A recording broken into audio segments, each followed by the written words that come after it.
স্বামী ও স্ত্রীর জোড়া মৃতদেহ উদ্ধারের ঘটনায় চাঞ্চল্য ছড়ালো জলপাইগুড়িতে। শনিবার সকালে জলপাইগুড়ি পৌরসভার 14 নম্বর ওয়ার্ডের ডাঙ্গাপাড়ার ঘটনা। মৃত দুজনের নাম নন্দিনী রাউত এবং সানি রাউত। স্ত্রীকে খুন করে স্বামী আত্মহত্যা করেছে বলে অভিযোগ।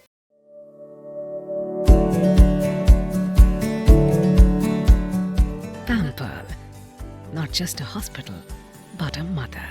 নিউ লাইফ ফার্টিলিটি সেন্টার আধুনিক চিকিৎসা ও বিশেষজ্ঞদের সহায়তায় আপনার স্বপ্ন পূরণ করতে প্রস্তুত।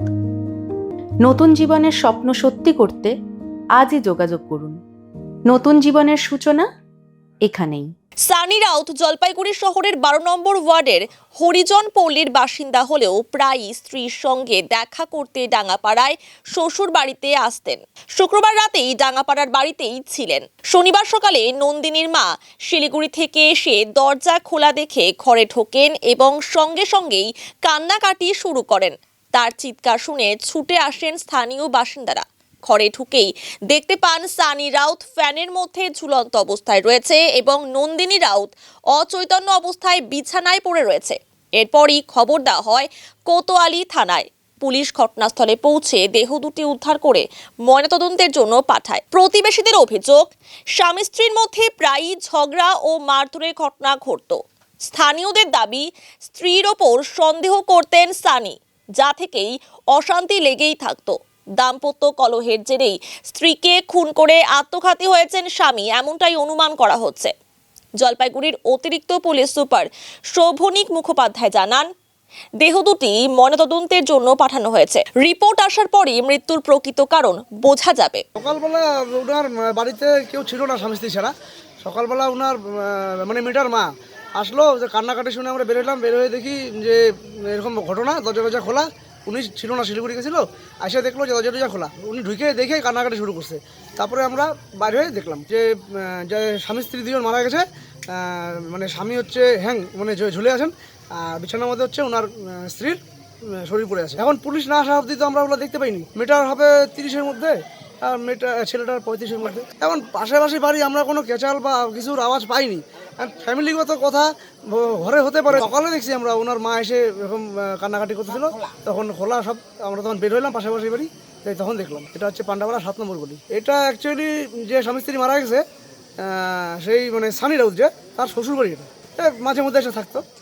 পার্মানেন্ট বাড়ি হচ্ছে 3 নম্বর ঘন্টি, আর এখানে হচ্ছে মাঝে মধ্যে থাকতো। আমরা তদন্তের একদম প্রাথমিক স্টেজে আছি। দুটি মৃতদেহ উদ্ধার হয়েছে এবং উদ্ধার করে যে প্রাথমিক তদন্তের স্টেপ সেটা নেওয়া হচ্ছে এবং মৃতদেহ দুটি উদ্ধার করে পোস্টমর্টেম পাঠানো হয়েছে। পোস্টমর্টেমের পরে আমরা পোস্টমর্টেম রিপোর্ট দেখছি এবং ওখানে তদন্ত করে তারপর সরাসরি বলতে পারবো সঠিক কী ঘটনা ঘটেছে। দুজনের দেহ তাদের বাড়ির মধ্যে পাওয়া গেছে। একজন মহিলার দেহ মেঝেতে বিছানায় শোয়ানো ছিল এবং পুরুষের দেহ বিছানার উপরে যে ফ্যান ছিল সেখান থেকে ঝুলন্ত অবস্থায়। এটা আমি এখনই বলতে পারবো না, কারণ তদন্ত চলছে। আপনাকে বলা হচ্ছে যে প্রাথমিক একদম ইনফরমেশন এখনও আমাদের হাতে এসছে এবং মৃতদেহ দুটি উদ্ধার করে আমরা পোস্টমর্টমে পাঠিয়েছি। আপনি যে প্রশ্নগুলো করছেন, পোস্টমর্টম রিপোর্ট কমপ্লিট হলেই আমি সেটার সঙ্গে এখন তো কিছু বলা যাচ্ছে না। কমপ্লেন হলে যেটাও পোস্টমর্টমে পাঠানো হয়েছে, পোস্টমর্টম রিপোর্ট আসলে আমি বলতে পারি। এরকম কিছু এখনও পর্যন্ত নেই। তদন্তর খাতিরে ইউডি কেস স্টার্ট হয়েছে, তদন্তের খাতিরে এখনো কিছু করা যাচ্ছে। যে এই মেয়েটা ফাঁসি আছে, আছে বাচ্চাকে স্কুলে যাইতো, দিদিমণির কাছে যাইতো, ওর কোথায় দেরি হচ্ছে না হচ্ছে সব টার্গেট করতো। এমন পিছনে লেগে থাকতো। আর যখন মারাপিট হইতো না ওদের বাড়িতে, আমাদের বস্তি হরিজন বস্তিতে যখন ঝগড়া হইতো না, আমরা ঝগড়া ছড়াতে জানতাম না, আমাদের সামনে চোখে মারতো, অনেক মারতো আমাদের চোখের সামনে। মেয়েটা তো একটু হাঁপিত, মেয়েও মারতো, কিন্তু ওই ছেলেটা অনেক মারতো। বলতো কি আমি তোকে মাইরে, আমার মুখের উপরে বললো যে আমি তোকে মাইরে আমি নিজে মরবো, তোর বাবা মা কিচ্ছু করতে পারবে না। আখিরকে এই যে কাজটা কালকে করে, কালকে কি পড়লাম জানি না। 2টা বাচ্চা আছে, বাচ্চাদেরকে সরাই দিচ্ছে, বাচ্চাদেরও মারতো। বাচ্চারা তো বুকটা করতে। এখন ওর মাসির বাড়ি আছে, মেয়ের মাসির বাড়ি, কালকে গেছে বলে। আর আমরা তো আজকে শুনলাম, বুঝলেন।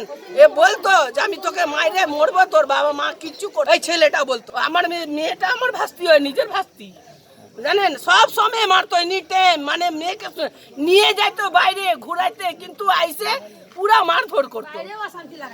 বাইরে যদি ঘুরতে যাইতো না, ওইখানে সন্দেহ, ওইখানে করতো, সব সময় মানে সন্দেহ করতো। আমরা বলি না, আমরা ঝগড়ার মধ্যে বলি না, কতবার ঝগড়া